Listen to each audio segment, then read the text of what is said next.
Bildiyiniz kimi xanım Zəhra salamullahi əleyha Peyğəmbərimizin qızıdır və Quran-ı Kərimdə bu xanım haqqında bir neçə dənə ayə nazil olubdur. Bir günləri Cəbrail Peyğəmbərə nazil oldu və Allahın salam və səlavətini Peyğəmbərinə çatdırandan sonra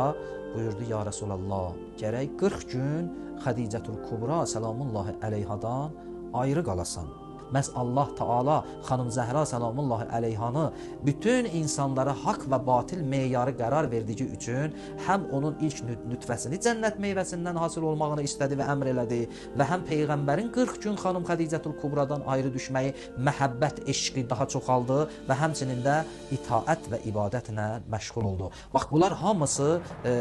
bunu yetirir ki, Allahın xanım Zəhranı dünyaya gətirməkdə xüsusi bir məqsədi var idi, bir iradəsi var idi ki, xanım Zəhra insanlara həmən mehvər olsun, həmən meyar olsun, haqq və batili ayırt edə bilsin və qiyamətə qədər insanlar haqq və ədalətdən sapınmasınlar ki, Peyğəmbər hər dəfə xanım Zəhranı öpərdi, qucaqlayardı